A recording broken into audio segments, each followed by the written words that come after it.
Bolt Bros here. Hey, Chargers sign an offensive tackle.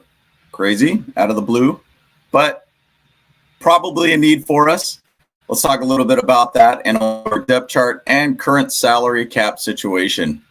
Bolt Bros, let's go.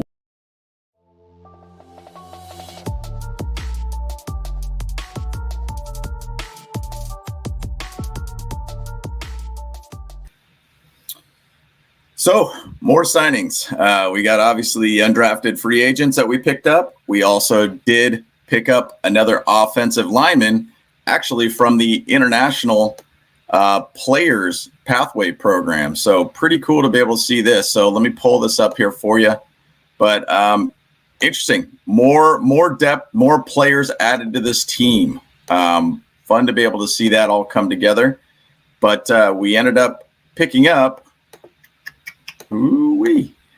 Let's grab him here real quick.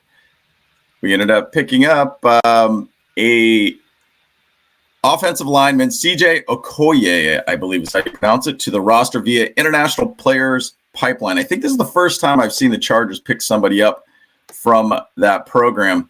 But very cool to be able to see that. You know, this is the thing is, if you look at some of the former IPP players, you know, Jordan Mailata and Jacob Johnson kind of being the more highlights from that whole program. You know, we'll see kind of where CJ basically works with us.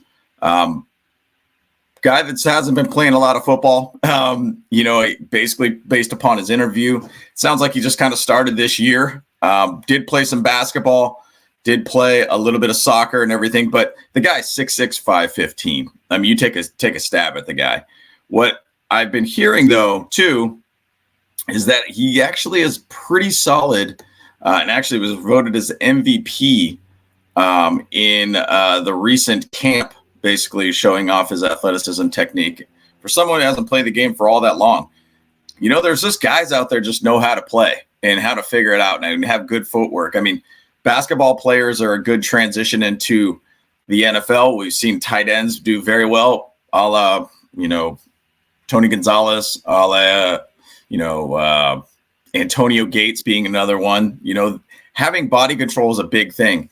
And at the offensive line, you obviously need to have good footwork to be able to defend basically that route. So I think it's kind of cool to be able to see this. But I do think one thing I want to point out with this article talks about a little bit about, you know, Foster Sorrell, Zach Bailey headline the backups under with other undrafted free agents, Andrew Trainer and Nick Millsap. So you start kind of thinking past our starters, there's probably a need there. I know it's been good to be able to see Foster out there. And I believe Zach has actually been working a little bit with the Manyweather, crew, all those players coming together, playing and practicing with a coach that's really, really going to help them out. So I'm excited to be able to see where this goes. I mean, it's obviously a camp battle kind of situation with him. But we'll see kind of where it goes from there. I did kind of want to just point out a little bit about, and I know we already pointed out a couple of the players that were in the International Player Pathway Program.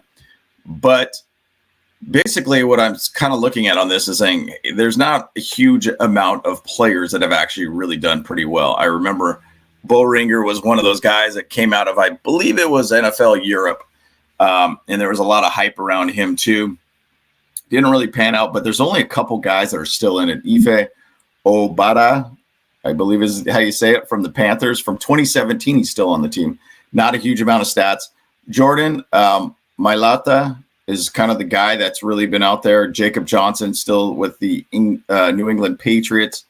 But there's not a lot of these guys that are really big contributors. I mean, it's really just to say like Jacob and Jordan are probably the biggest guys. Now, Jordan, obviously, he's been an elite tackle, which I kind of hang my hat a little bit on that, hoping for the best with Mr. CJ over here, Okoye.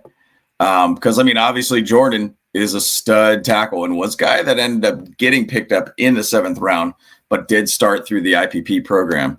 I mean, last year, Jordan basically obviously got to the Super Bowl, 1,024 snaps, 7 penalties, 6 sacks allowed. His PFF rank was at 76.5, so the guy has played extremely well at a high level and is one of the top tackles in the game. So, you know, you would kind of hope for the best and hope to be able to keep that momentum going. Hopefully we will actually find that with CJ and adding a depth guy like that. So we'll see where it goes. We'll see where it pans out. I like the move of trying to add more depth to this team, add more players, and players that could be essentially cheap.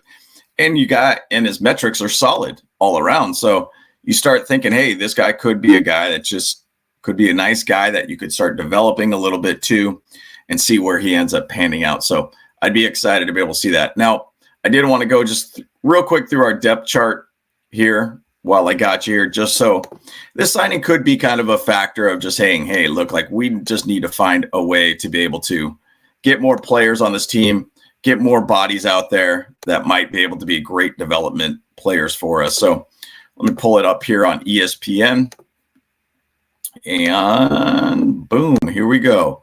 So here is our depth chart. Now, once again, we got our offense, for the most part, we're pretty solid all around there. I'm going to just say, our tight end position, well, hey, where we didn't go. We did not go with a tight end in the draft, so that's what it is. But as in tackles, we got Rashawn Slater, Foster Sarell, Zach Bailey.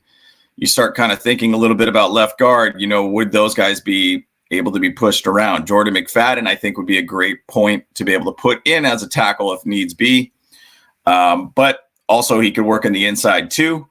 When you start adding a guy like, CJ and putting him in there, he's just going to be another one of those guys, a part of the whole squad. He's just going to be a guy that you could really add. Maybe you could even push him in the inside. I mean, he's a little bit bigger than from what the standards is that we've had in the inside of our offensive line, because you start putting Jamari Salyer in there, and Zion's a pretty big dude all around. But I'm all for it. Add a guy like CJ in here, a guy that could be a good developmental based guy here for us. But just really bottom line, giving us more depth all around. I mean, I don't feel extremely confident with Foster being on the tackle. He has played okay, better than other tackles that we've had in the past. That's for dang sure. But Andrew Trainer kind of makes me feel a little uneasy. Zach Bailey, Nicholas also makes me feel uneasy. But I think Jordan McFadden could be also kind of our left tackle 4, if you want to say, or he could end up being our left tackle 3 in comparison to Foster Sarell. So that's going to be a camp battle there too. But I do like that we're bringing in a guy, and this is the first time I've seen that an international player has came into this team from the International Player Pathway Program. But the metrics are there, 6'6", 315. I think he had some pretty good size arms there all around too. 34.5-inch arms, so he's got a good solid wingspan all around. So I think it's going to be interesting to see where he lands. He is considered the most NFL ready and highest ceiling prospect coming from this program. So that's a good thing to be able to see. I like to be able to see that, and I'm excited to be able to see what he does in the camp. So moving on, chatting a little bit about our current salary cap situation. And why I'm bringing this up is because, we might have some holes still on this team. I know with this pickup of CJ, basically put us up at 90 total players on the squad, or at least to go into camp. We obviously start thinking about, safety position. Where are we at with that? Do we feel good about having Alohi Gilman as a starter, Raheem Lane, Mark Webb, JT Woods? I mean, AJ Finley's out there. Tyler Baker-Williams is obviously one of the undrafted guys there. Do we feel good about that set of safeties, free safeties? The John Johnson signing. Can that be something that happens? And if we look at it for the moment, I mean, we probably could. Now, this $14 million, $14.6 million is not completed. We're going to probably end up signing off probably about $8 million, maybe $8 million-ish to our draft picks.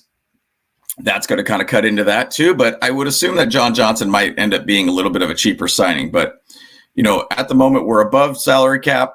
We got a good squad here. I think we have probably one of the more complete squads, in my opinion, with all the guys that we added on this team through draft and through, undrafted free agents. Obviously, you can't really dictate that the undrafted free agents are going to come in and make a massive impact, but you would love to be able to see it. But what I'm just emphasizing here is the amount of team space that we have. We do have the ability to go after a couple players. Usually after the draft, teams like to go after a couple veteran guys that could fill some gaps. Kyle Van Noy, I'd love to be able to see him back. I would love to be able to even possibly see Bryce Callahan back too. But John Johnson's another guy that's really on top of mind for me, just to be able to add that other guy to the back end of our defense. So that's kind of where we're sitting at for this year. Next year looks like a complete mess. We're currently at $57 million over the salary cap, but let's not talk about that. Let's talk about next year, 2023. And I'm excited to be able to see what we could do this year. So quick video all around, guys. Excited about the CJ signing, see where he ends up going. But I think it's a very good move to be able to kind of dip in that international pool, add another guy that could be a good developmental-based prospect for us. There is another tackle out there, Jordan, over at the Eagles, that has done pretty well all around. So let's see where this one ends up going with us, guys, but excited about it. Let me know what your guys' thoughts are on this. Appreciate it, guys. Once again, James from Bolt Bros. Let's go.